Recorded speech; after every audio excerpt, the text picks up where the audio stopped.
So very very good morning to all of you. क्या सबको मेरी आवाज आ रही है?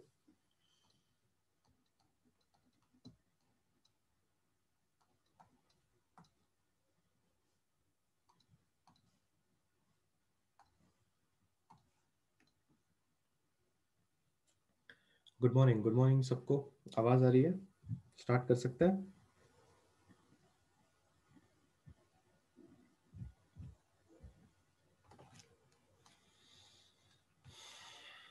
Can we start? Yes, good morning.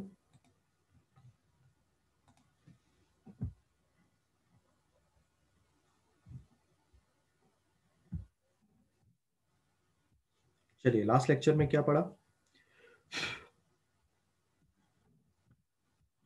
क्या था लास्ट लेक्चर में? कौन सा लॉ पढ़ा आपने लास्ट लेक्चर में?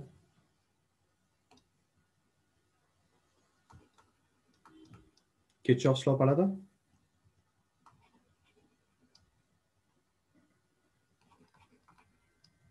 बराबर। और किरचॉफ्स लॉ में हमने जो प्रूफ किया था उसमें हमने ये प्रूफ किया था कि किसी भी बॉडी का जो कोएफिशिएंट ऑफ एब्जॉर्प्शन होता है वो उसके कोएफिशिएंट ऑफ एमिशन के बराबर होता है। ठीक है, ये जो चीज होती है इसको बोला जाता है कोएफिशिएंट ऑफ क्या? एब्जॉर्प्शन। और ये जो चीज है इसको बोला जाता है क्या? Coefficient of emission. ठीक है, क्या होता है कोएफिशिएंट ऑफ एब्जॉर्प्शन? कितना हीट आपने एब्जॉर्ब किया बाय कितना हीट आपको दिया गया। और क्या होता है coefficient of emission? The radiant power of an ordinary body divided by the radiant power of an black body. ठीक है, क्या होता है radiant power? The amount of heat radiated per unit area per unit time.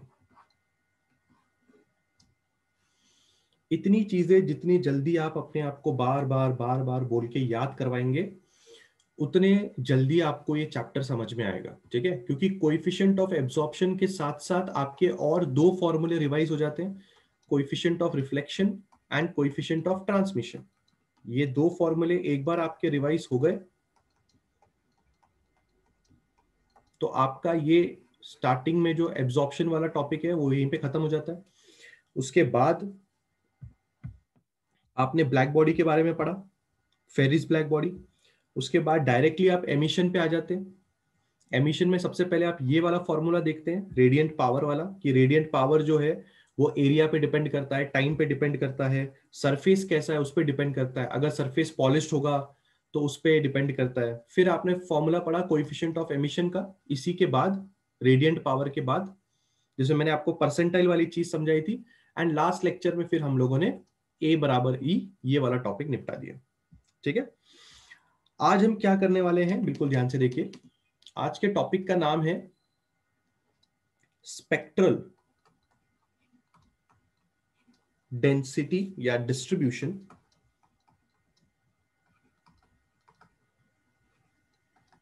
Spectral distribution of black body radiation. Spectral distribution of black body radiation. इसमें हम क्या करने वाले हैं जरा मैं आपको समझा देता हूं। ठीक है, हम लोग एक ग्राफ प्लॉट करने वाले हैं। यहां पे लिखते हैं we are going to plot a graph of radiant power versus wavelength at various temperature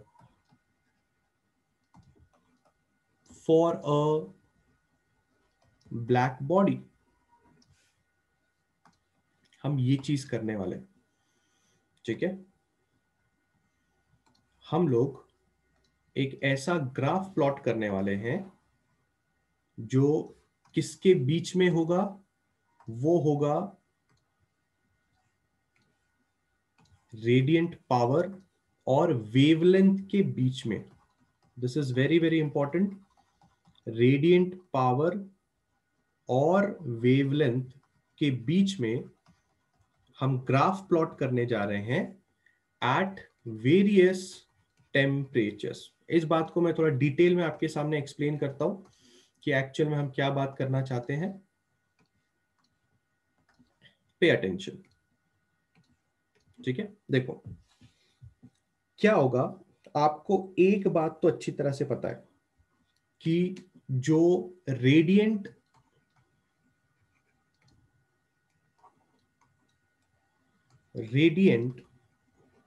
power होता है या रेडियंट एनर्जी पर unit area per unit time, ये जो चीज होती है जिसको आप रेडियंट पावर बोलते हैं, जिसको आप रेडियंट पावर बोलते हैं, जिसके बारे में मैंने अभी थोड़ी देर पहले ऊपर भी लिखा। ये देखिए, ये चीज, इसी को आप रेडियंट पावर बोलते हैं। और इसको पढ़ते कैसे हैं आप, Q पर unit area per unit time, यानी कि क्या, रेडियंट एनर्जी पर unit area per unit time, ठीक है। इसके बारे में हमने अभी चर्चा की। ये जो रेडियंट पावर या रेडियंट एनर्जी पर unit area per unit time होता है, हमको पता है कि this by a black body depends on its temperature. क्या ये बात आपको पता थी कि रेडियंट पावर यानी कि रेडियंट एनर्जी उस बंदे के टेम्परेचर पे डिपेंड करती है। चलो मैं आपको एक सवाल पूछता हूं, अगर उस बंदे का टेम्परेचर ज्यादा होगा तो क्या आप बता सकते हैं उसका रेडियंट पावर कैसा होगा? अगर किसी बंदे का टेम्परेचर ज्यादा है तो उसका रेडियंट पावर कैसा होगा? बोलिए।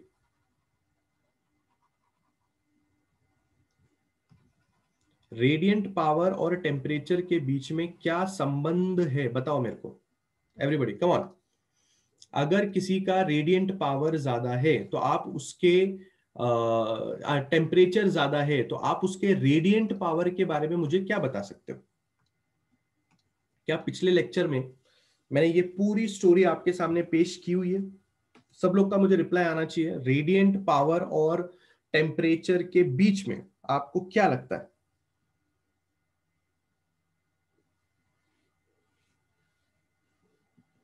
बहुत ही बढ़िया, बहुत ही बढ़िया। डायरेक्टली प्रोपोर्शनल होगा। चलिए एक डिस्कशन कर लेते हैं जो हमने पिछले लेक्चर में किया होगा। चलो, अगर किसी भी बंदे का जैसे स्पेशली अगर आप बात कर रहे हैं ब्लैक बॉडी के बारे में, कोई भी बंदा छोड़ो, हम बात करते हैं ब्लैक बॉडी के बारे में, ठीक है। तो ब्लैक बॉडी की सबसे अच्छी खासियत आपको क्या पता है? जो ब्लैक बॉडी होता है उसका जो कोएफिशिएंट ऑफ एब्जॉर्प्शन होता है वो 1 होता है। ये बात तो आपने सुनी होगी, बराबर है। कोएफिशिएंट ऑफ एब्जॉर्प्शन 1 होने का मतलब क्या आपको समझ में आता है? अगर किसी का कोएफिशिएंट ऑफ एब्जॉर्प्शन 1 है तो इसका मतलब कि उस बंदे के ऊपर जो भी आप इंसिडेंट रेडिएशन फेंक के मारेंगे, जो भी इंसिडेंट रेडिएशन आप फेंक के मारेंगे, वो सारी की सारी इंसिडेंट रेडिएशन वो भाई साहब क्या कर लेंगे? एब्जॉर्ब कर लेंगे, ठीक है। ये बात तो आपको पहले से पता है। उनके ऊपर जो भी इंसिडेंट रेडिएशन पड़ेंगी वो सारी की सारी इंसिडेंट रेडिएशन को क्या करेंगे? एब्जॉर्ब कर लेंगे। So all incident radiation will be absorbed. तो पहला पॉइंट तो सबको समझ में आ गया होगा। अब मेरा दूसरा सवाल है कि अगर ब्लैक बॉडी सारे इंसिडेंट रेडिएशन को एब्जॉर्ब कर लेता है तो इससे क्या होगा? ब्लैक बॉडी के साथ क्या होगा? क्या लगता है आप लोग को?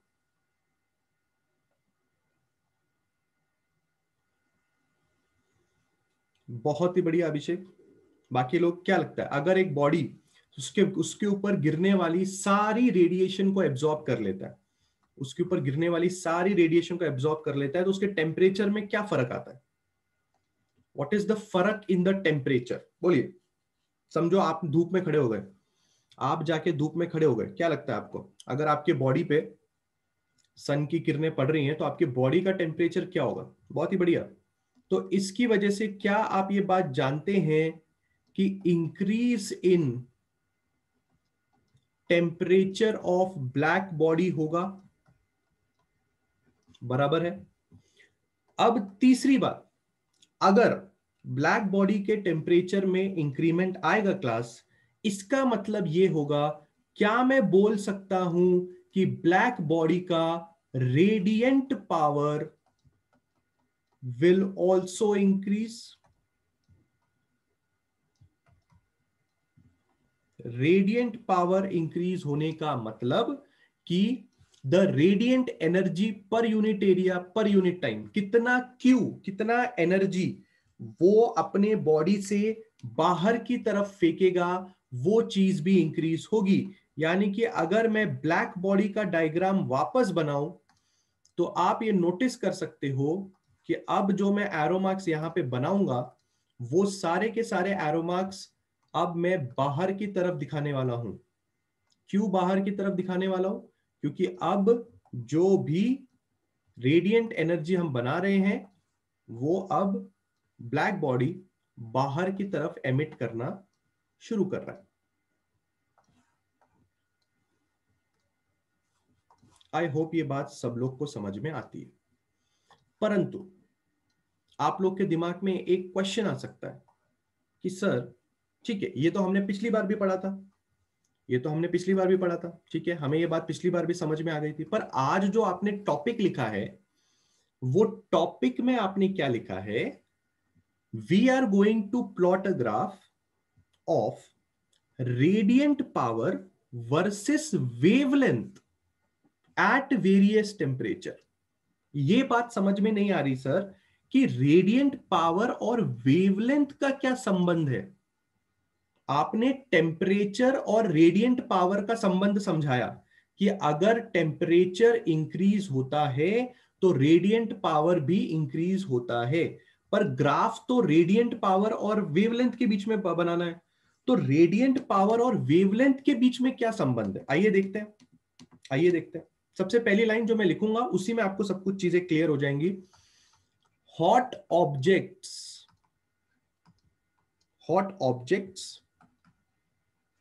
radiate, hot objects radiate electromagnetic radiations in a large range of frequency। ये है वो बात जिसमें हर एक चीज छुपी हुई है। इसको मैं आपको अच्छी तरह से समझाऊंगा, बस इस स्टेटमेंट को जरा आप 2-3 बार अच्छी तरह से पढ़ें। स्टेटमेंट कहना चाहता है आपसे, hot objects radiate electromagnetic radiations in large range of frequencies.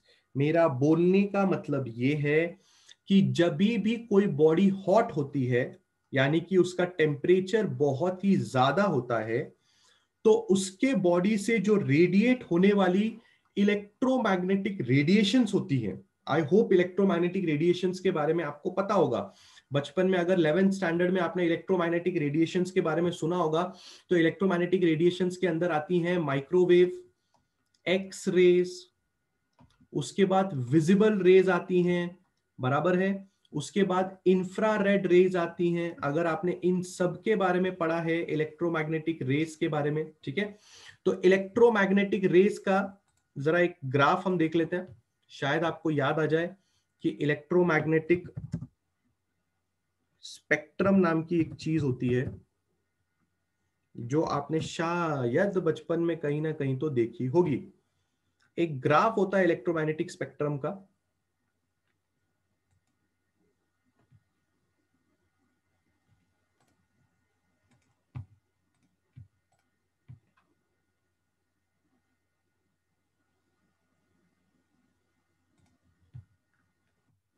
बढ़िया, सबका ध्यान यहाँ पे होना चाहिए। Just look at this graph, ठीक है। ये जरा हम मिटा देते हैं क्योंकि अब हमारा इस ग्राफ से ही हमारा काम हो जाएगा, ठीक है। जरा ध्यान से इस ग्राफ को देखिए, आपको समझ में आएगी बातें कि ये ग्राफ में जितने भी वेव्स आपको दिखाई दे रहे हैं ये सारी की सारी इलेक्ट्रोमैग्नेटिक वेव्स की कैटेगरी में आती हैं।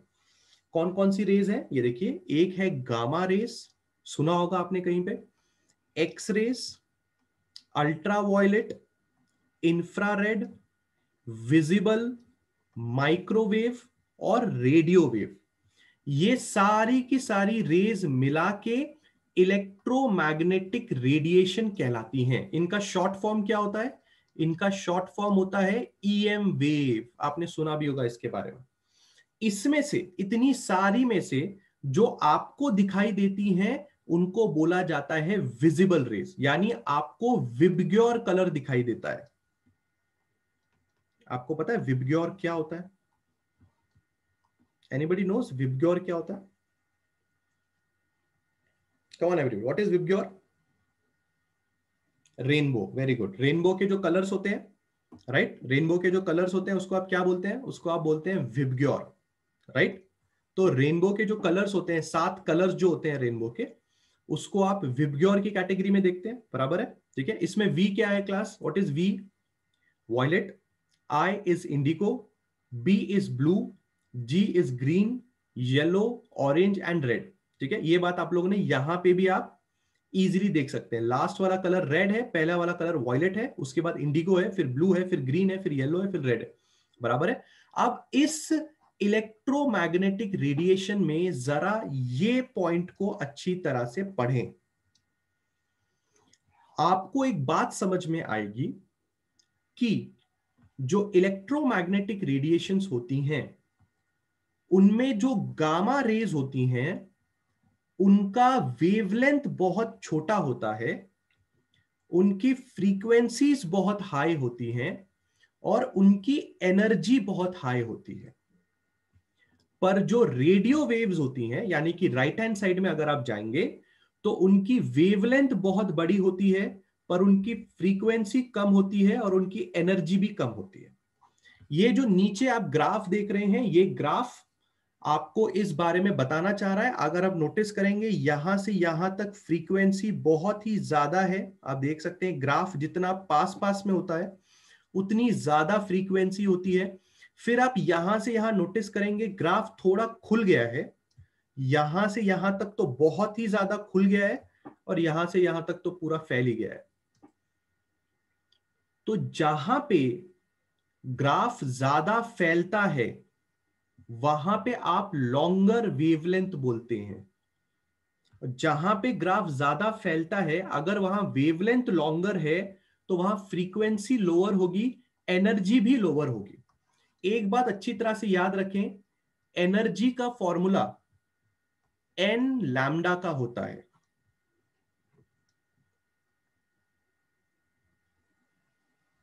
नहीं,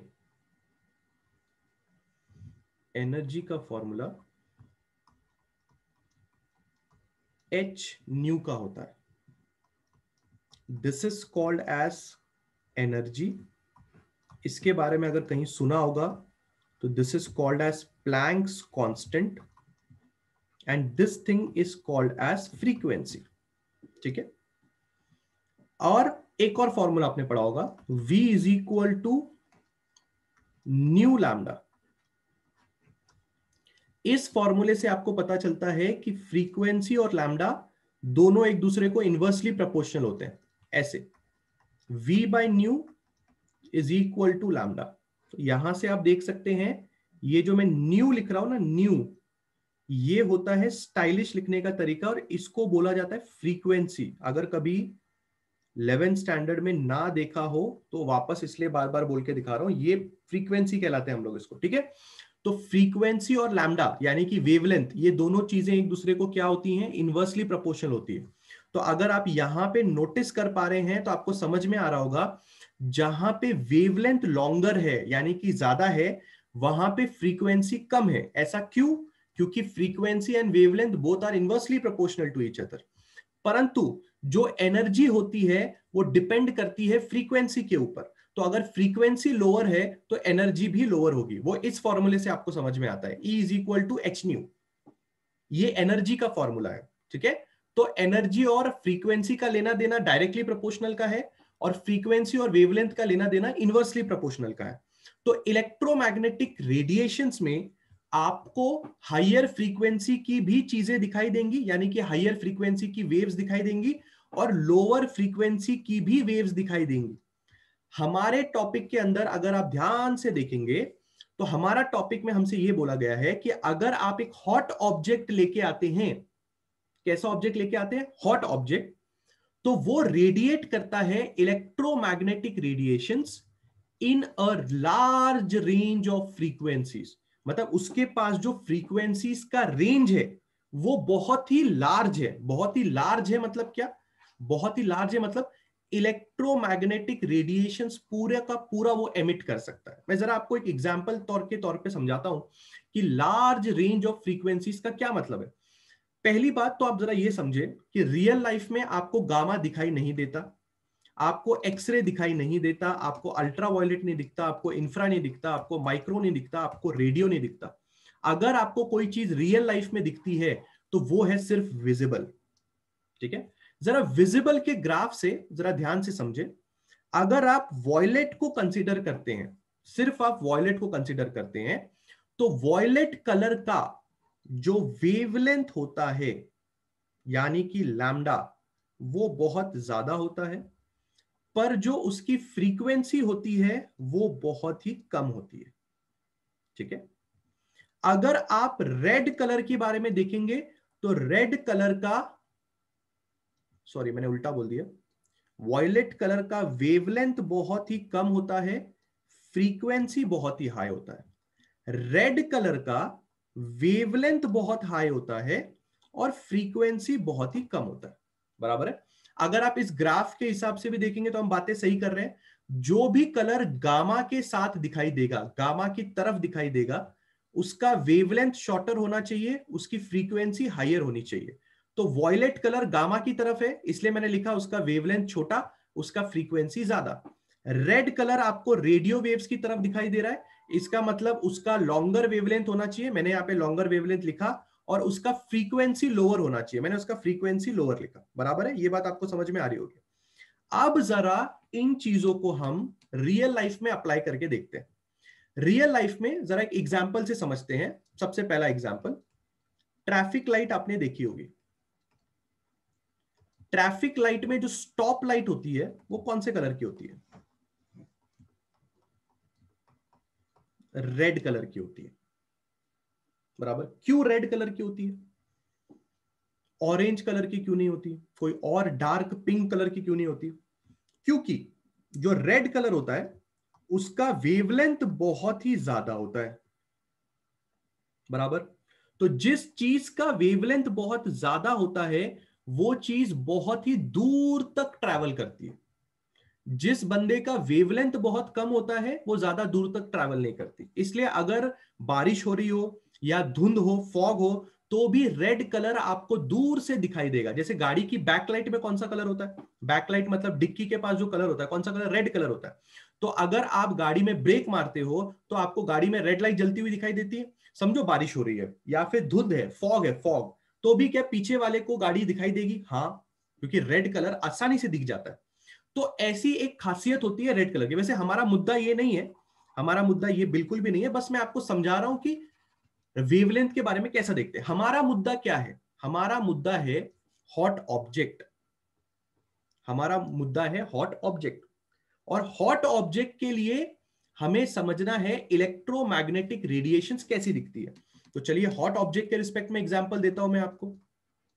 एग्जांपल है आपके गैस का बर्नर।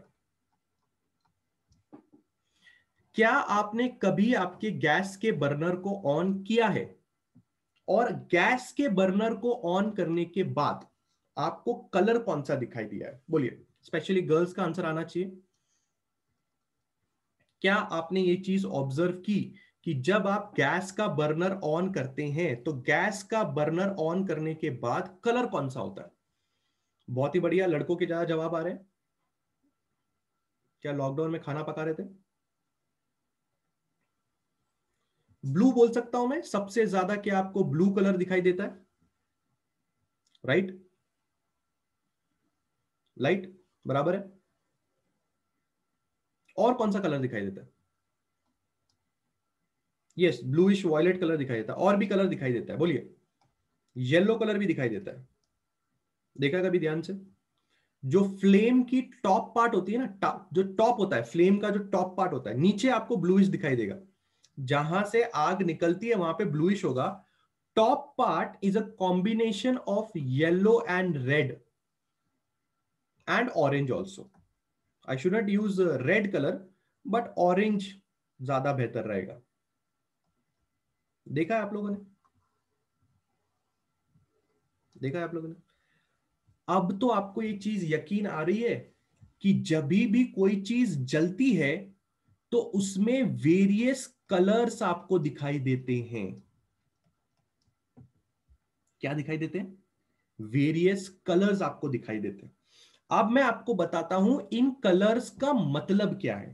ठीक है, उसके पहले हमें रट्टा मारना पड़ेगा कि इन कलर्स का वेवलेंथ क्या है। चलो, सबसे पहले मुझे बात बताओ, ब्लू कलर का वेवलेंथ ज्यादा होता है कि कम होता है? बोलो, ब्लू कलर का वेवलेंथ ज्यादा होता है कि कम होता है? अभी बताया मैंने आपको। चलो चलो, देख के ऊपर बताओ, ब्लू कलर का वेवलेंथ कैसा होगा? ब्लू कलर का वेवलेंथ, ब्लू कलर ज्यादा गामा रे की तरफ जा रहा है ना, तो ब्लू कलर का वेवलेंथ कम होगा। लैम्डा ब्लू कलर का कम है, बराबर है। इतनी बात सबको समझ में आ रही है? मैं यहाँ पे लिख रहा हूं लैम्डा बी। लैम्डा बी मतलब ब्लू कलर, बराबर है। ऑरेंज कलर का वेवलेंथ कैसा होगा? ज्यादा होगा। मैं यहाँ पे लैम्डा ओ लिख रहा हूं। ठीक है, अब मेरी बात बिल्कुल ध्यान से समझना, मेरी बात बिल्कुल ध्यान से समझना। जिन कलर का वेवलेंथ कम होता है, जिन कलर का वेवलेंथ कम होता है, उन कलर का रेडिएंट पावर भी कम होता है। जिन कलर का वेवलेंथ कम होता है, उन कलर्स का रेडिएंट पावर भी कम होता है। जिन कलर का वेवलेंथ ज्यादा होता है, उस कलर का रेडिएंट पावर भी ज्यादा होता है।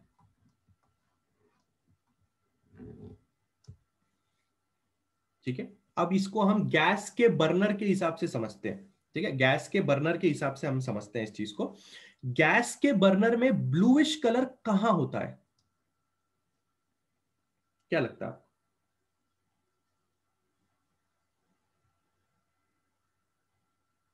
नीचे होता है, बराबर।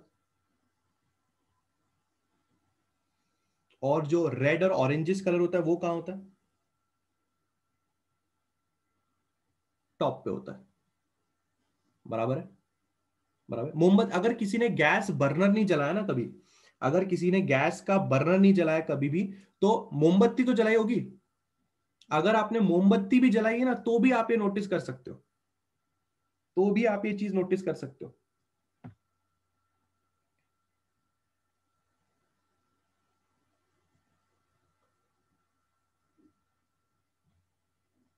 ठीक है, मैंने एक्चुअली यहां से उल्टा लिख दिया। जिनका वेवलेंथ कम होता है उनका रेडिएंट पावर ज्यादा होता है, जिनका वेवलेंथ ज्यादा होता है उनका रेडिएंट पावर कम होता है। और मैं आपको एग्जांपल भी दे रहा हूं, उसमें भी आप अगर समझेंगे रेडिएंट पावर ज्यादा होने का मतलब क्या होगा। क्या मैंने अभी आपको सवाल पूछा, सबसे नीचे अगर आपको ब्लू दिखता है तो आपको एक चीज और नोटिस होगी कि आपको ब्लू कलर बहुत ज्यादा दिखता है। more blue and less orange। क्या आपने ये चीज नोटिस की है? आपको जो ब्लू, हाँ, स्टोव का फ्लेम तो बहुत ही बढ़िया एग्जाम्पल है, पर मोमबत्ती और गैस का बर्नर ये भी बहुत ज्यादा एग्जाम्पल है। अब मैं चाहता हूं कि आपने पहले तो ये नोटिस कर लिया कि ब्लू कलर कहां दिखता है। ब्लू कलर नीचे दिखता है, ऑरेंज कलर ऊपर दिखता है। अब मुझे ये बताओ कि ब्लू कलर ज्यादा दिखता है कि ऑरेंज कलर ज्यादा दिखता है? जहां पे मेरी नजर पड़ी है और आपकी भी नजर पड़ी है, तो ब्लू कलर आपको ज्यादा दिखता है गैस बर्नर में नीचे, है ना। सिर्फ जो ऑरेंज कलर है, वो, और जो येलोइश कलर है, वो टॉप पार्ट पे आपको थोड़ा थोड़ा दिखाई देगा। मतलब जो बर्नर की जो आग लगती है ना, उस आग का जो टिप होता है, उस टिप पे आपको थोड़ा बहुत येलो, रेड और ऑरेंजिस कलर दिखाई देगा। क्या मैं बात सही कह रहा हूं? यस। क्यों ऐसा? क्योंकि जिन कलर्स का या जिन भी इलेक्ट्रोमैग्नेटिक रेडिएशंस का वेवलेंथ कम होता है, उनका रेडिएंट पावर बहुत ही ज्यादा होता है। अब ये चीज हम यहां से भी समझ सकते हैं। ये देखो, अगर किसी बंदे का वेवलेंथ कम है, शॉर्टर वेवलेंथ है, तो उसकी फ्रीक्वेंसी हायर होती है और उसकी एनर्जी भी हायर होती है। अगर किसी का वेवलेंथ बड़ा होता है, तो उसकी फ्रीक्वेंसी लोअर होती है और उसकी एनर्जी भी लोअर होती है। ठीक है। अगर आपको ये एग्जांपल गैस बर्नर के हिसाब से समझ में ना आए, तो मैं आपको एक और एग्जांपल देना चाहूंगा आपके दिमाग में ये चीज फिट करने के लिए। सपोज कीजिए कि आपने एक आयरन का टुकड़ा लिया, दिस इज आयरन, और सपोज करिए कि इस आयरन के टुकड़े को आपने हीट करना शुरू किया। ठीक है। अब मैं आपको दो सिनेरियो समझाता हूं। समझिए कि आपने जब आयरन का टुकड़ा हीट किया, तो थोड़े देर के बाद ये वाला जो आयरन का टुकड़ा है, ये वाला आयरन का टुकड़ा आपको रेडिश कलर का दिखाई दे रहा था। ठीक है। ये वाला आयरन का टुकड़ा आपको रेडिश कलर का दिखाई दे रहा था। ठीक है। फिर आपने एक और आयरन का टुकड़ा, मैं आपको एग्जांपल के लिए दे रहा हूं यहां पे, ये वाला आयरन का टुकड़ा आपको ब्लूइश कलर का दिखाई दे रहा था। ये वाला आयरन का टुकड़ा आपको थोड़ा ब्लूइश कलर का दिखाई दे रहा था। ठीक है।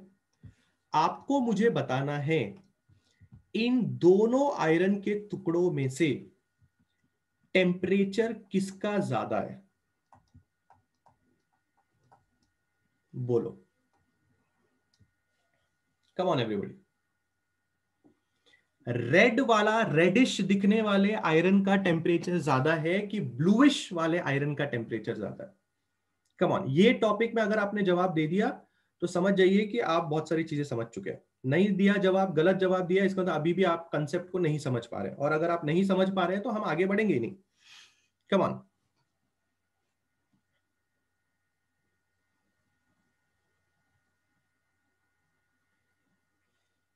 देखते हैं कितने लोगों ने कंसेप्ट को समझा है।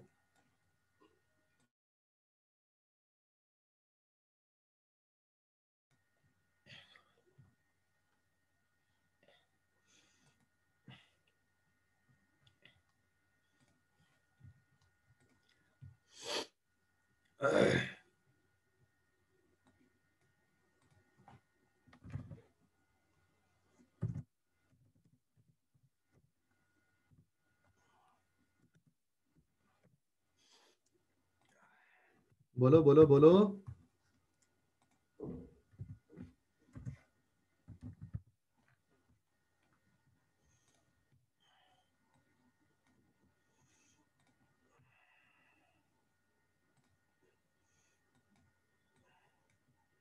चलो चलो, आ जाओ आ जाओ आ जाओ आ जाओ। आपको समझ में आएगा कि कितने लोग क्या जवाब देते हैं। चलो, अब लोगों को पोलिंग की आदत हो गई है।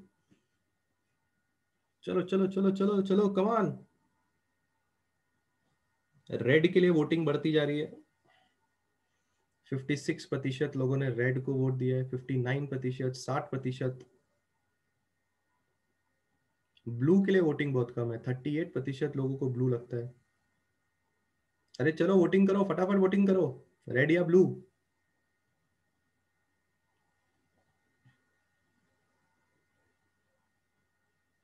आधे लोग है सर, आपका वोट किधर है? मेरा वोट मैं बताता हूँ तुम लोग को, पहले तुम लोग तो वोटिंग करो।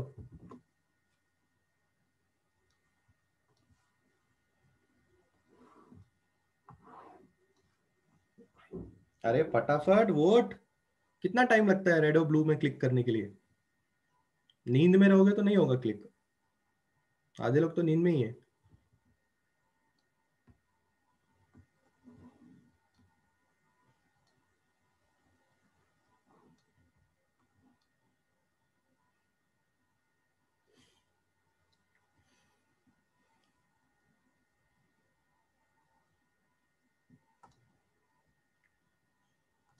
चलो पोल्स के रिजल्ट्स आप देख सकते हैं। 62% लोगों का कहना है कि रेड कलर का टेम्परेचर ज्यादा होगा, और सिर्फ 38% लोगों का कहना है कि ब्लू कलर का टेम्परेचर ज्यादा होगा। बहुत ही धन्यवाद सब लोगों का। और जिन्होंने आंसर रेड कलर दिया है उनका आंसर गलत है, सही आंसर ब्लू कलर है। टैन टैन टैन। More temperature, less temperature. कृपया करके ध्यान दीजिए, मैं यही कंसेप्ट आपको गैस बर्नर के हिसाब से भी समझाने जा रहा था, पर तुम्हें गैस बर्नर में पता नहीं क्या समझा, इसलिए मैंने तुम्हें ये आयरन वाला एग्जांपल दिया। अब जितने लोग अपना सर पटक रहे होंगे कि सर ऐसे कैसे हो गया sir, red colour sir, sir सोचो एक बार सर, रेड कलर सर, एकदम तड़कता भड़कता कलर सर। अरे जो दिखता है वैसा होता नहीं है मेरे भाई। तुम लोग ने रेड कलर को क्या सोचा, रेड मतलब आग, अरे रेड कलर, अरे भाई ऐसा नहीं है। कॉमन सेंस लगा के सोचो, फिजिक्स लगा के सोचो। क्यों तुम्हारे सामने मैंने ये ग्राफ रखा, मतलब तुम्हारे सामने मैंने ये फोटो लाके क्यों रखा, ताकि तुम चीजों को समझो। इस फोटो में बहुत कुछ लिखा हुआ है, जरा जागो, जरा सोचो, जरा समझो। अगर किसी बंदे का कलर रेड है, इसका मतलब उस बंदे का जो वेवलेंथ है वो कम होगा। उस उस बंदे का जो वेवलेंथ है वो ज्यादा होगा, बराबर। रेड कलर का वेवलेंथ ज्यादा होता है, उस बंदे का जो फ्रीक्वेंसी होगा वो कम होगा। और अगर किसी बंदे का फ्रीक्वेंसी कम होता है मतलब उस बंदे की एनर्जी भी कम होती है, और अगर उस बंदे की एनर्जी कम होगी तो ऑब्वियस सी बात है उस टेम्परेचर भी, उस बंदे का टेम्परेचर भी कम होगा। ऑन एंड होल अगर कोई चीज ब्लू कलर की है यानी कि उसका वेवलेंथ कम है, यानी कि उसकी फ्रीक्वेंसी ज्यादा है, यानी कि उस जगह पे एनर्जी ज्यादा है, यानी कि उस जगह का टेम्परेचर भी तो ज्यादा है।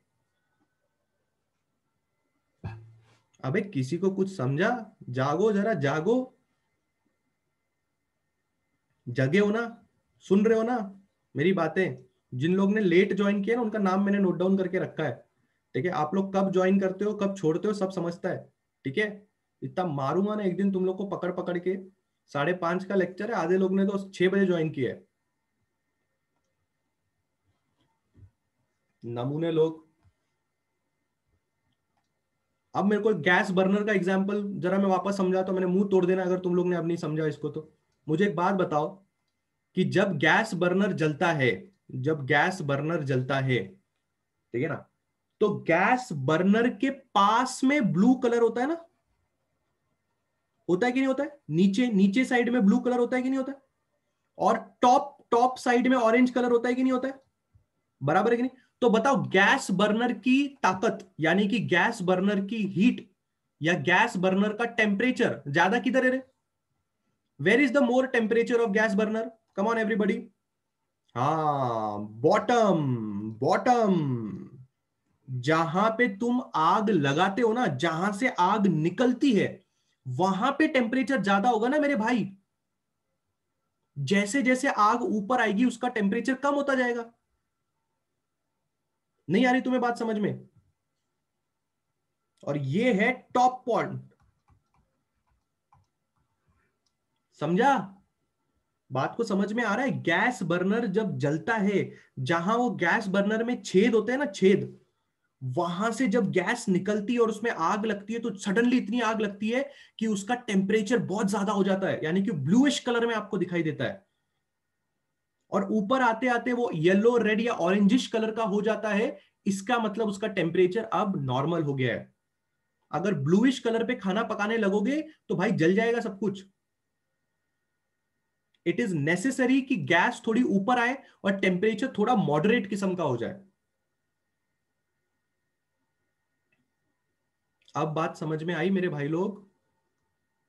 पक्का? पक्का? जिसका वेवलेंथ छोटा, उसकी फ्रीक्वेंसी हायर, उसका एनर्जी हायर। यानी कि उसके बाद एक और पॉइंट ऐड कर दूं क्या? एक और पॉइंट यहां पे ऐड करने का मन कर रहा है मुझे, यानी कि उसका टेम्परेचर भी हायर। जिसकी वेवलेंथ लॉन्गर, उसकी फ्रीक्वेंसी लोअर, उसकी एनर्जी लोअर, और उसका लोअर टेम्परेचर भी। ये बातें इसलिए इतनी अच्छी तरह समझा रहा हूं क्योंकि अब जब मैं ग्राफ पढ़ाऊंगा ना, आधे लोग तो ग्राफ को देख के किसी और ही जोन में चले जाते हैं। उनको समझ में ही नहीं आता है कि ग्राफ क्या बोलने की कोशिश कर रहा है। ग्राफ में बहुत ही कंफ्यूजिंग किस्म की चीजें लिखी गई हैं। इसलिए पहले हमारा बेसिक अगर स्ट्रांग है तो हमें कोई नहीं हिला सकता। तुम लोग बेसिक में ही गड़बड़ाओगे तो कहां से हम लोग सिक्सर मारेंगे रे?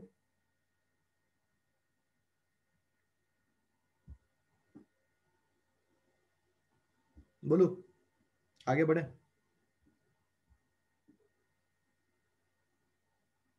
बढ़े आगे?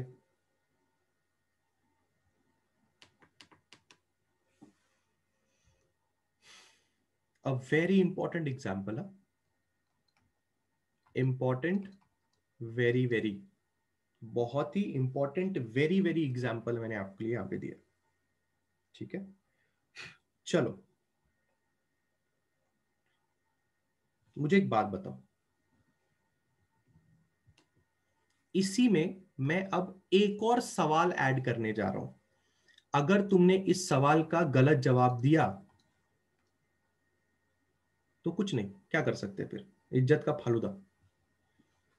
मेरा अगला सवाल तुम लोगों से यह है कि रेडियंट पावर कौन से कलर का ज्यादा है, रेड कि ब्लू?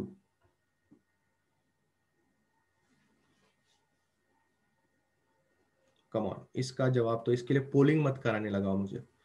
भावना सिंह आराम से सोचो, तनिष्का आराम से सोचो, गड़बड़ मत करो जवाब देने की। अपनी नॉलेज को वापस लेके आओ। जरा सोचो कि सर ने आज के लेक्चर में इस सवाल का जवाब 4-5 बार दिया होगा। 4-5 बार मैंने इस चीज का सवाल का जवाब दिया होगा। अभी के अभी मैंने यहाँ पे भी लिख के दिया है, तुमने खुद यहाँ पे बोला है, पढ़ के देखो, temperature of the body increases. ठीक है, आराम आराम से जरा सोच के जवाब दो। ठीक है, चलो बोलो, रेडियंट पावर किसका ज्यादा होगा? बोलो।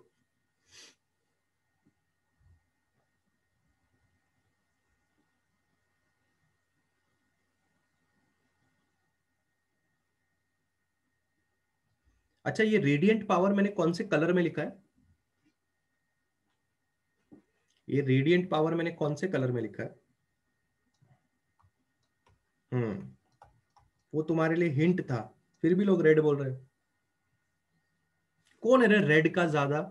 कौन है रे रेड का ज्यादा? इतना मारूंगा ना।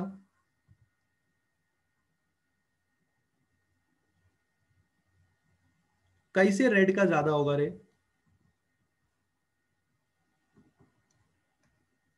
हाँ, अब भी अभी तुमको नॉलेज मिली ना।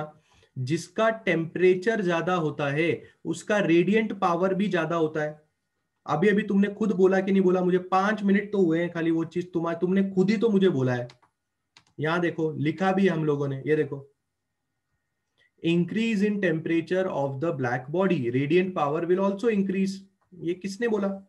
तुमने ही बोला था ना अभी के अभी। याद आया कि नहीं आया? बराबर है कि नहीं? इन दोनों में से टेम्परेचर किसका ज्यादा है बे? ब्लू का टेम्परेचर ज्यादा है कि रेड का टेम्परेचर ज्यादा है? ब्लू का। तो रेडिएंट पावर किसका ज्यादा होगा? ब्लू का ही होगा ना मेरे भाई। बराबर। सोचो सोचो, मैं तुमको कहां से कहां लेके आया।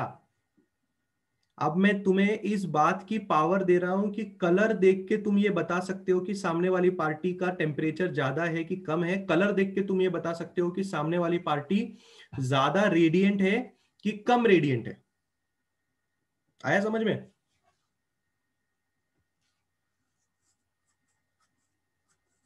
कौन बोला ग्लास मेल्ट होता है तो रेड कलर शो करता है?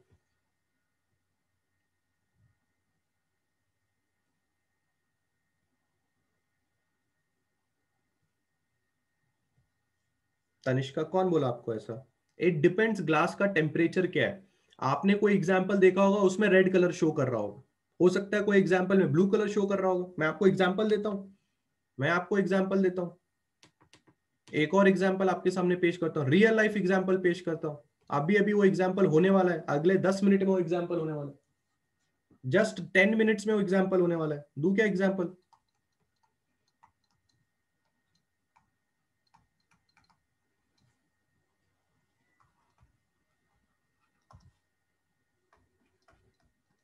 अब भी होने वाला है बस वो एग्जाम्पल। अगर आपको मेरी बात पे यकीन नहीं आता तो आप भी क्या, अभी खिड़की खोल के देख सकते हो।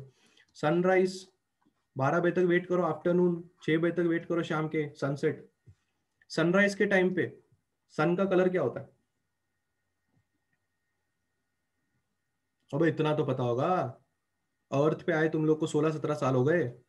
सनराइज कभी ना कभी तो देखा होगा, सनसेट कभी ना कभी तो देखा होगा। बोलो बोलो। मैं रेड कलर बोल रहा हूं, सही है? रेड कलर हम बोलेंगे चलेगा?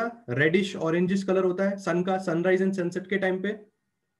बराबर है? बताओ आफ्टरनून के टाइम पे, आफ्टरनून के टाइम पे सन का कलर क्या होता है? अगर कभी डायरेक्टली ना देखो तो, ऐसे ही देखो तो मेरे को लगता है येलो होता है। बराबर है? बराबर है, चलो। अब जरा विबग्योर कलर लिख देते हैं एक बार। विब विब ग्योर। बराबर है? अब आप मुझे बताओ, रेड कलर की वेवलेंथ में और येलो कलर की वेवलेंथ में किसका वेवलेंथ ज्यादा है? रेड का ज्यादा है कि येलो का ज्यादा है? चलो फटाफट फटाफट, नॉलेज यहीं पे, नॉलेज यहीं से आती है, बोलिए। रेड का वेवलेंथ ज्यादा है कि येलो का वेवलेंथ ज्यादा है? ऑब्वियस सी बात है, lambda R is more, lambda Y is less. बराबर है? बराबर है। तो हम बोल सकते हैं frequency of red is low, frequency of yellow is high with respect to red. क्या हम बोल सकते हैं, क्या हम बोल सकते हैं energy of red is low, energy of yellow is high? क्या हम बोल सकते हैं temperature of red is low, temperature of yellow is high? क्या हम बोल सकते हैं radiant power of red is लो, क्या हम बोल सकते हैं radiant power of yellow is high? क्या आपको पता है कि 12 बजे यानी कि आफ्टरनून के अंदर गर्मी बहुत ज्यादा लगती है? लोग बोलते हैं सूरज सर पे होता है। तो मुझे येलो कलर की सारी खासियतें अभी जो मैंने पढ़ाया उसमें नजर आ रही हैं। येलो कलर का वेवलेंथ कम, फ्रीक्वेंसी ज्यादा यानी कि सन की एनर्जी ज्यादा, सन का टेम्परेचर ज्यादा यानी कि रेडिएंट पावर ज्यादा यानी कि गर्मी ज्यादा। शाम के वक्त रेडिश कलर यानी कि वेवलेंथ ज्यादा, फ्रीक्वेंसी कम, एनर्जी कम, टेम्परेचर कम, रेडिएंट पावर कम, बहुत सुहाना मौसम। वाह यार, क्या राइमिंग हो गया। फ्रीक्वेंसी कम, एनर्जी कम, टेम्परेचर कम, रेडिएंट पावर कम, सुहाना मौसम। इतना मारूंगा मैं तुम लोग को अगर तुम लोग ने अभी भी हाँ या ना नहीं बोला तो। जल्दी जल्दी बोलो, जल्दी जल्दी बोलो। गॉट इट है क्या? गॉट इट है क्या? अभी 10 मिनट के अंदर सनराइज देखोगे तुम लोग। इमेजिन करो, लाइव एग्जाम्पल है तुम्हारे सामने। कभी सोचा था ऐसा? मजा नहीं लाइफ। अभी भी किसी को दिमाग में डाउट है भाई, अभी भी किसी को दिमाग में डाउट है? क्योंकि अगर मैंने अभी ग्राफ शुरू किया और बेटा ग्राफ में देख के तुमने सर खुजाना चालू किया तो वो तुम्हारी जिम्मेदारी, क्योंकि ग्राफ में ऐसे ऐसे पॉइंट लिखे हुए हैं जो कंफ्यूज करते हैं। पर पहले ये चीज अगर तुम्हारे दिमाग में क्लियर है कि अगर किसी की वेवलेंथ ज्यादा होती है तो उसके टेम्परेचर और रेडिएंट पावर का क्या संबंध है, और अगर किसी की वेवलेंथ कम होती है तो उसका टेम्परेचर और रेडिएंट पावर के बीच में क्या संबंध है। रट्टा नहीं मारना है, रट्टा नहीं मारना है, खुद को समझाना है। वेवलेंथ कम होने से क्या होता है? वेवलेंथ कम होने से फ्रीक्वेंसी ज्यादा होती है, फ्रीक्वेंसी ज्यादा होगी तो एनर्जी ज्यादा होगी, एनर्जी ज्यादा होगी तो टेम्परेचर ज्यादा होगा, टेम्परेचर ज्यादा होगा तो रेडिएंट पावर भी ज्यादा होगा। वेवलेंथ ज्यादा होगी तो फ्रीक्वेंसी कम होगी, यहां पे सिर्फ इनवर्स प्रोपोर्शनैलिटी लगती है, उसके बाद सब जगह पे डायरेक्ट प्रोपोर्शनैलिटी लगती है। फ्रीक्वेंसी कम, एनर्जी कम, एनर्जी कम, टेम्परेचर कम, टेम्परेचर कम, रेडिएंट पावर भी कम। अब मैं वापस जा रहा हूं टॉपिक के ऊपर, जरा ये टॉपिक अच्छे से पढ़ो जो मैंने यहां लिखा हुआ है। ये वाला चीज, we are going to plot a graph of radiant power versus wavelength. अब मुझे बताओ, क्या तुमको ये समझा कि रेडिएंट पावर और वेवलेंथ का लेना देना है? हम दोनों के बीच में ग्राफ बना सकते हैं, बोलो बना सकते हैं? बना सकते हैं? Now you are agreeing? मतलब मैंने पिछला आधा घंटा तुम्हें इस बात पे मनाने के लिए रखा है कि मतलब मैंने 6 से 6:30 का वक्त इस बात पे खर्चा किया कि तुम्हें यह समझाऊं कि रेडिएंट पावर और वेवलेंथ का लेना देना है। बस ये बात पे समझाने के लिए मैंने तुम्हें पिछला आधा घंटा स्पेंड किया। हाँ, पक्का लेना देना है। आगे बढ़े, ग्राफ पढ़ सकते हैं? चलिए, तो अब हम देखने जा रहे हैं ग्राफ। ठीक है, just a minute.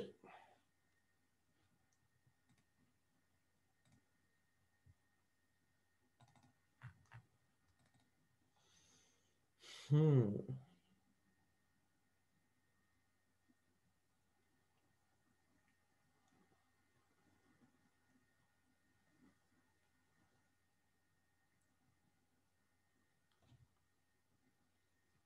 Hmm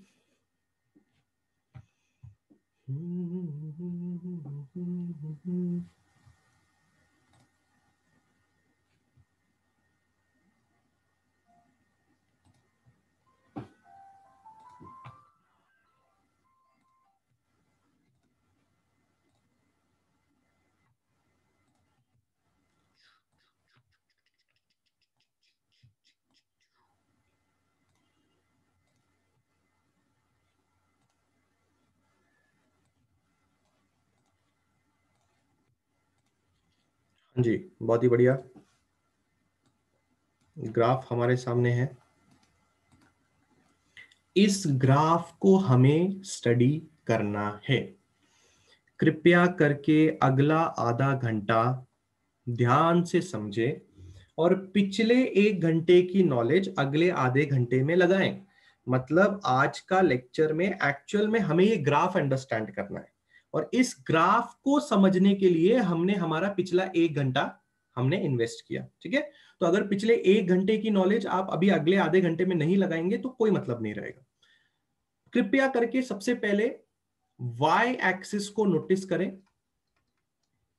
Y axis में रेडिएंट पावर आपको दिखाई देगी, और कृपया करके एक्स एक्सिस को नोटिस करें, उसके अंदर आपको वेवलेंथ दिखाई देगी। क्योंकि हमने पहले ही ये कहा था कि हम एक ग्राफ प्लॉट करने वाले हैं रेडिएंट पावर वर्सेस वेवलेंथ को। ठीक है, हमारी नॉलेज हमसे क्या कहती है? हमारी नॉलेज हमसे ये कहती है कि अगर लैम्डा ज्यादा है, अगर लैम्डा मोर है, तो इसका मतलब क्या? जरा हम वापस जाते हैं हमारे ये वाले एग्जाम्पल से। लैम्डा ज्यादा होने का मतलब रेडिएंट पावर कम होना। ठीक है, अभी हमने पढ़ा था तो लैम्डा इज मोर, इसका मतलब रेडियंट पावर इज लेस। और अगर लैम्डा इज लेस, इसका मतलब रेडियंट पावर इज मोर। ठीक है, ये हमने अभी के अभी पढ़ा और हमने इसको हमारे दिमाग में फिट करके रख लिया। अगर किसी ने अभी तक से इसको दिमाग में फिट करके नहीं रखा है तो रख लो, वरना एक ग्राफ पढ़ने में तुम्हें बहुत परेशानी आएगी। ठीक है, चलो इसको हमने ग्राफ में अब स्टडी करना है। जितना बोलूंगा और जहां पे देखने के लिए बोलूंगा सिर्फ उतना ही देखने का, ठीक है, एक्स्ट्रा दिमाग नहीं लगाने का। ठीक है, चलो शुरू करते हैं। सबसे पहले आप देख सकते हैं, अगर एक्स एक्सिस में वेवलेंथ है क्लास, तो वेवलेंथ कहां से शुरू हुई? वेवलेंथ शुरू हुई 0 से, फिर वेवलेंथ थोड़ी बड़ी 500, 1000, 1500, 2000, 2500, 3000 नैनोमीटर। वेवलेंथ नैनोमीटर में, नैनोमीटर में रहने पे क्या फर्क पड़ता है? अगर वो बढ़ रही है वेवलेंथ तो मुझे पता चल रहा है कि एक्स एक्सिस में अगर मैं ऐसी तरफ जा रहा हूं तो ऐसी तरफ में आपका जो लैम्डा है वो इंक्रीज होते जा रहा है। तो ये चीज आप इजीली देख सकते हैं। ठीक है, अब अगर मैं स्टार्टिंग में ग्राफ के बारे में बात करूं, जैसे कि स्टार्टिंग में अगर मैं इस डॉटेड लाइन को देखूं, तो इस डॉटेड लाइन की वेवलेंथ जो है वो तकरीबन 500 नैनोमीटर से कम है ना? 500 नैनोमीटर से ये वेवलेंथ कम है। तो अगर 500 नैनोमीटर से वेवलेंथ कम है और अगर मैं ये वाली वेवलेंथ देखूं, जो मैंने दो डॉट बनाए हैं, अगर आप वो डॉटेड लाइन जरा ध्यान से देखेंगे तो आपको पता चलेगा कि पहला वाला डॉट 500 से कम है, दूसरा वाला डॉट 500 से ज्यादा है। तो जरा इस दोनों कंडीशन को एनालिसिस करके देखते हैं। अगर आप ये वाली वेवलेंथ पे देखेंगे तो आपको रेडियंट पावर ये मिलेगा, बराबर है। और अगर आप ये वाली वेवलेंथ पे देखेंगे तो आपको रेडियंट पावर ये वाला मिलेगा।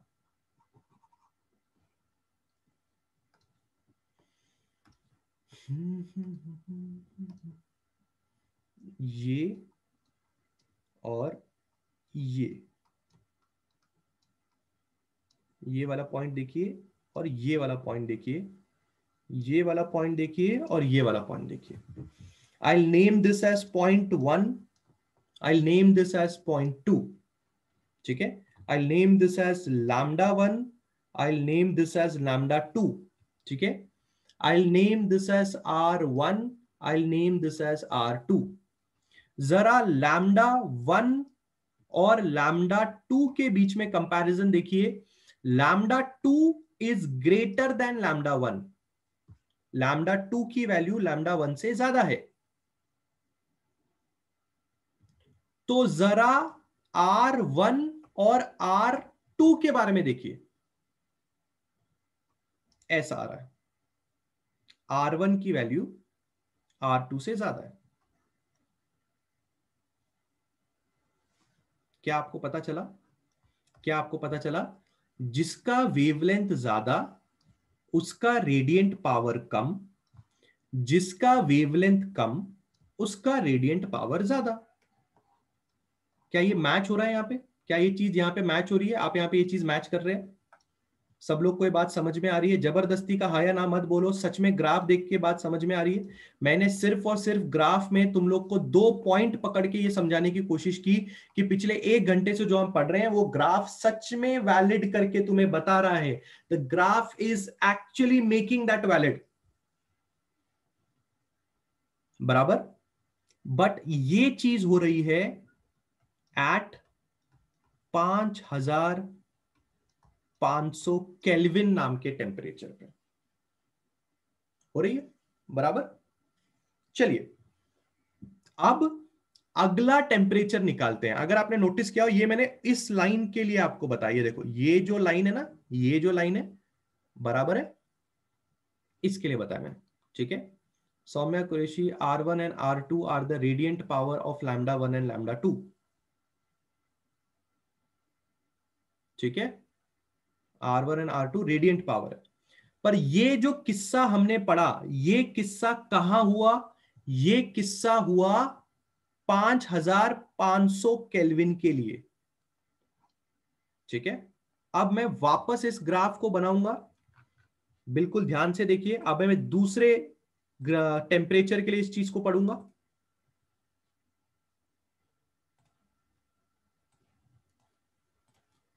वापस हम इस ग्राफ को लेके आ रहे हैं।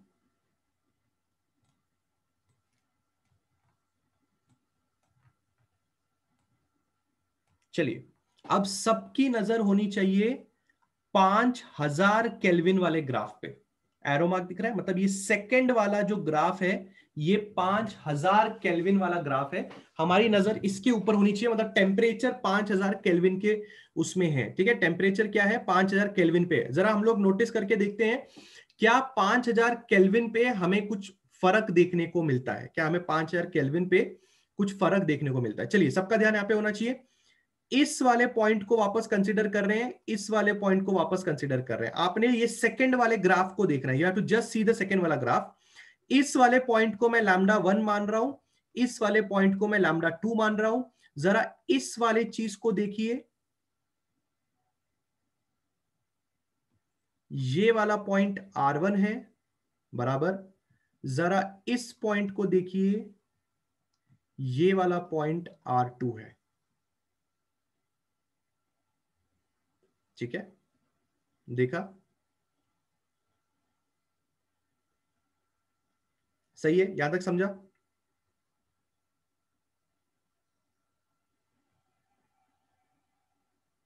एवरीबॉडी, सेकंड वाले ग्राफ की बात सबको समझ में आ रही है?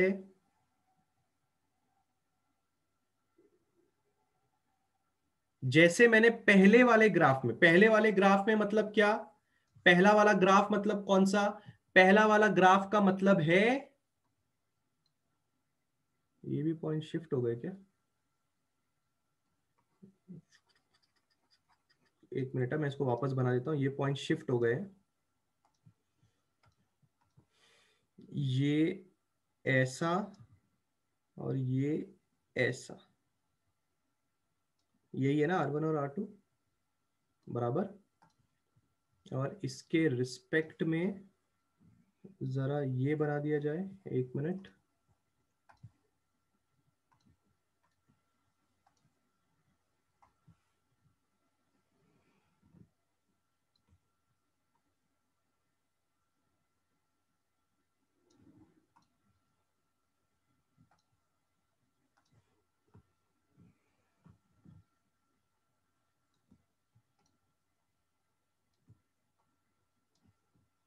अब शायद आपको थोड़ा आइडिया आ रहा है। And let me shade this graph, कि हम लोग किस में इंटरेस्टेड हैं। हम लोग इस पूरे के पूरे येलो पार्ट में इंटरेस्टेड है।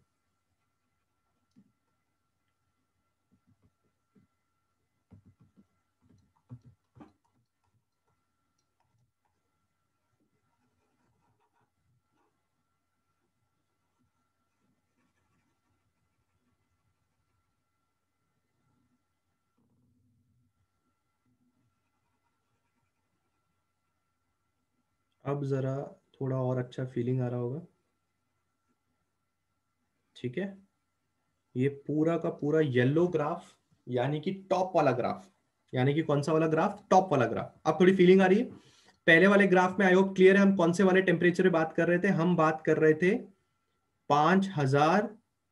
5550 वाले टेम्परेचर पे। ठीक है, अगर आप टॉपिक का नाम वापस जाके देखेंगे ऊपर, तो आपको एक और चीज समझ में आएगी कि हम लोगों को ग्राफ प्लॉट करना है radiant power versus wavelength. Yes Puja, radiant power versus wavelength, परंतु एट वेरियस टेम्परेचर। ठीक है, परंतु एट वेरियस टेम्परेचर हमें यह करना था। ठीक है, रेडियंट पावर वर्सेस वेवलेंथ परंतु वेरियस टेम्परेचर पे हमें यह करना था। ठीक है, तो अगर आपने नोटिस किया तो पहला वाला ग्राफ जो बनाया गया है वो बनाया गया है कितने वाले टेम्परेचर पे? 5500 केल्विन पे बनाया गया है। ठीक है, अब जरा दूसरा वाला ग्राफ देखते हैं। मैं उसको पहले शेड कर देता हूं, शायद शेडिंग पे थोड़ा ठीक ठाक समझ में आ जाए।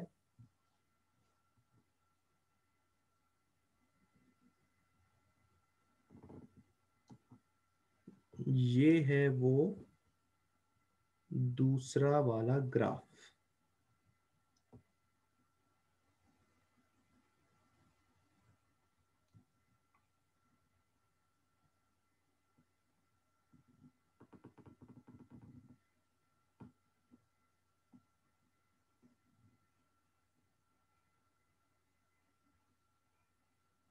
एंड दिस दूसरा वाला ग्राफ इज स्पेशली फॉर कितना टेम्परेचर, फॉर 5000 केल्विन। मतलब पहले 5500 केल्विन था, अब 5000 केल्विन है।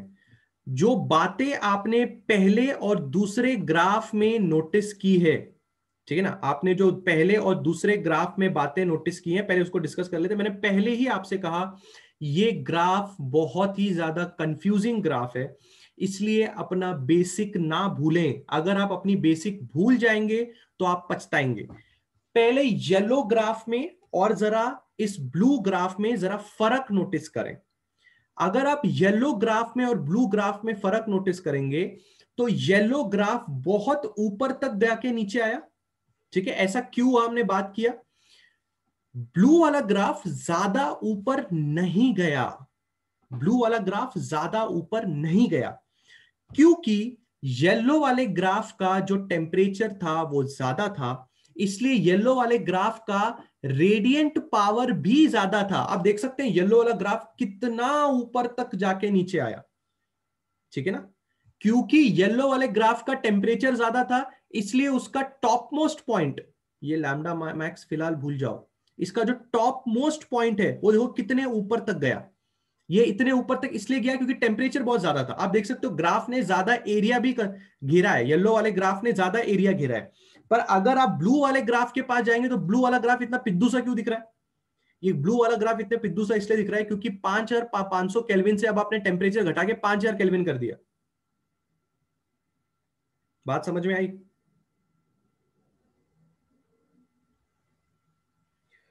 क्या आपको येलो ग्राफ और ब्लू ग्राफ के बीच का डिफरेंस समझ में आ रहा है। ठीक है, everybody is okay with that thing. चलिए थोड़ी और नॉलेज के बारे में इकट्ठा करते हैं, एक और बार लेके आते हैं ये ग्राफ।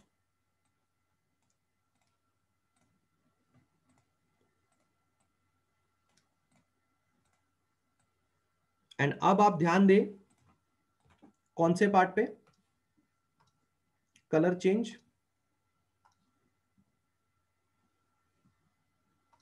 अब आप ध्यान दें ये वाले ग्राफ पे।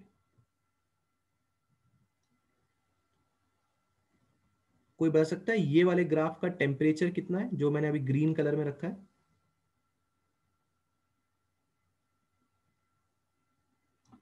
ग्रीन कलर के ग्राफ का टेम्परेचर कितना है, 4000 केल्विन। दिखाई दिया, दिखाई दिया।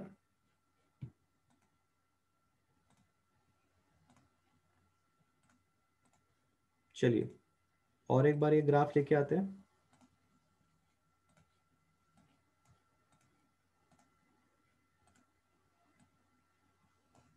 बढ़िया, लास्ट वाला जो टेम्परेचर है, एकदम लास्ट वाला जो टेम्परेचर है उसको भी हम अभी ड्रॉ करेंगे। और उसको ड्रॉ करेंगे, हमें एक ही कलर बचा है, हम उसको ड्रॉ करेंगे विद द हेल्प ऑफ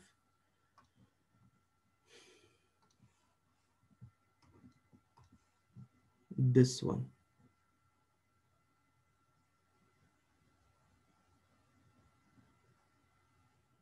सबसे पहली और वेरी इंपॉर्टेंट बात जो आपके दिमाग में बैठनी चाहिए वो ये है, ये 300 केल्विन के लिए हमने बात की है, ठीक है।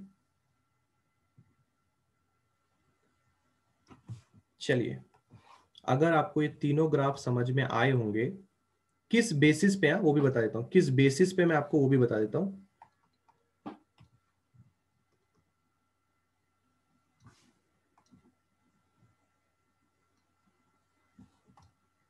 हम्म, ये देखो तीनों ग्राफ मैंने एक ही स्क्रीन पे रखे हैं ताकि आपको थोड़ा बेटर समझ में आए। Just look at all the graphs in one screen और मुझे देख के बताओ कि क्या थोड़ी बहुत फीलिंग आ रही है कि रेडियंट पावर येलो वाले ग्राफ का सबसे ज्यादा, फिर रेडियंट पावर घट जाता है, फिर रेडियंट पावर और घट जाता है, फिर रेडियंट पावर और घट जाता है। ऐसा क्यों हो रहा है? ऐसा इसलिए हो रहा है क्योंकि आपका टेम्परेचर घटते जा रहा है। सबसे पहले येलो वाले ग्राफ का टेम्परेचर 5500 केल्विन था, ये भूल जाओ फिलहाल के लिए, सिर्फ टेम्परेचर और कलर पे ध्यान दो। Just pay attention to temperature and colour. ठीक है, क्या आपको समझ में आ रहा है? पहले वाले ग्राफ का टेम्परेचर 5500 केल्विन था तो उसका रेडियंट पावर बहुत ज्यादा। दूसरे वाले ग्राफ का टेम्परेचर 5000 केल्विन हो गया, रेडियंट पावर घट गया। तीसरे वाले ग्राफ का टेम्परेचर और घट गया, 4000 केल्विन, रेडियंट पावर और घट गया। तीसरे वाले ग्राफ का 3000 केल्विन, रेडियंट पावर और घट गया। मतलब क्या आपको ये तीनों ग्राफ से ये बात क्लियर हो रही है कि रेडियंट पावर जो है वो टेम्परेचर के साथ घट रहा है? बोलिए, is everybody comfortable with this thing? और ये कोई नई बात नहीं, हम लोग आज पूरे लेक्चर में वही बात कर रहे थे कि टेम्परेचर और रेडियंट पावर दोनों का रिलेशनशिप एक जैसा होता है। अगर टेम्परेचर ज्यादा है तो रेडियंट पावर भी ज्यादा होगा, अगर टेम्परेचर कम है तो रेडियंट पावर भी कम होगा। बोलिए,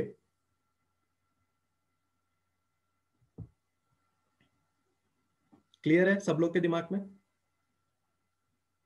ठीक है, बस आज के लिए इतना ही रखते हैं।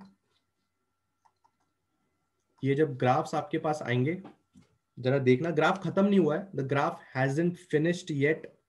जो ग्राफ है वो अभी खत्म नहीं हुआ है, बहुत सारी चीज इसमें पढ़ना अभी बाकी है हमें।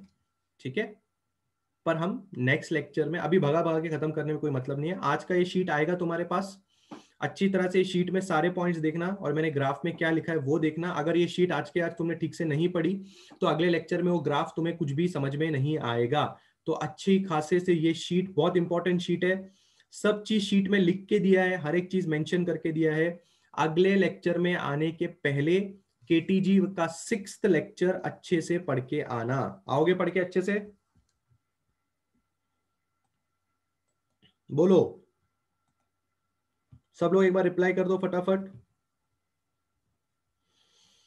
रीनेम किया हुआ है, बाद में बोलना मत। आपका नाम और उसके आगे आपका मोबाइल के लास्ट के 4 डिजिट।